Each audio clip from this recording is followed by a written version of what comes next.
Mental health is something that we all need to be aware of, especially so in children. The problem is that they don't always understand. So we as adults need to step in and help out.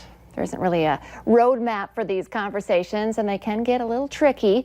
So in an effort to help, we have a local author who has written a book to help. It's okay, the 8 things children need to hear. And we have that author joining us now on Skype, Amelia Lamar. Amelia, thank you so much for joining us today. Thank you. Before we get into the book, can you just give us a little bit more on your background? Where are you from, and how did you come up with writing this book? I'm from the Moorhead area. I actually graduated from West Fargo High School. I got my teaching degree from MSUM.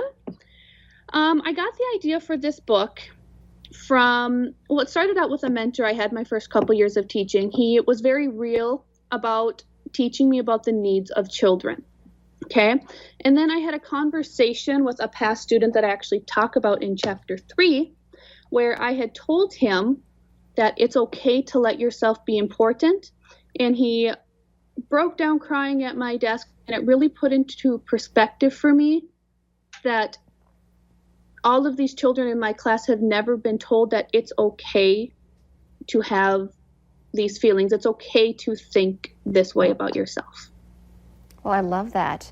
Of course, we love our teachers here. So the fact that as a teacher you put, your experience into a book, who would benefit from reading this book? I would imagine parents, who you're targeting? Oh, absolutely, anyone. I've had many people reach out to me who are childcare providers. They work in daycares. They have a niece or a nephew. So really anyone who is involved with a child in their life in any way, shape, or form, this could really help you out.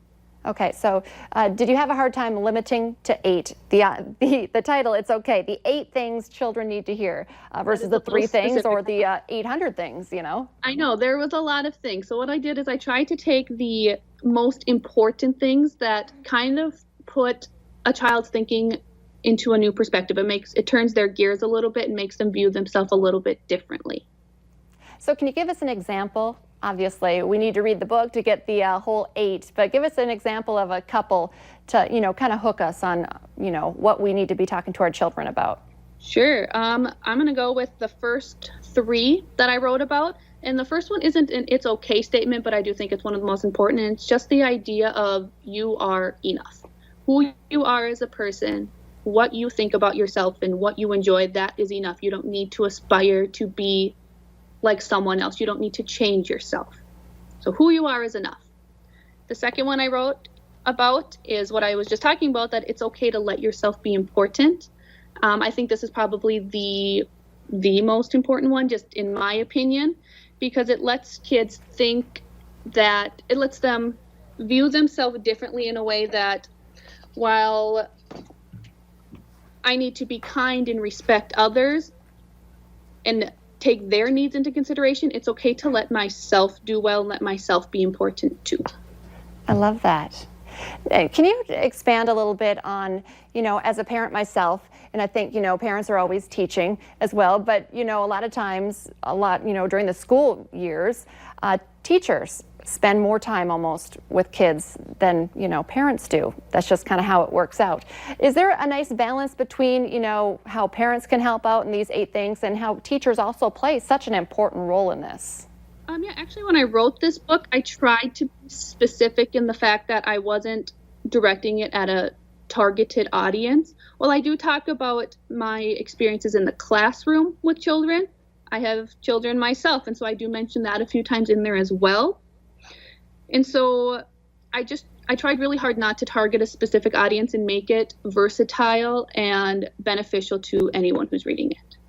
Now, when I'm, listening to you right now, I think I still find that to be very valuable advice. So you were talking about things that we should be telling kids, but can you really limit this advice to a certain age group? No, actually, I do mention that in there, that it takes place from the day they're born, and then I go all the way up into talking about teenagers too. So, it could benefit an adult for that matter too. If you're just trying to find your own path and find your own way, it could really help you out there too. I love that. What kind of feedback are you getting from people so far? So far, all good. I've had quite a few people who have reached out and say, wow, I really wished I would have read this before stepping into a classroom. These are educators talking.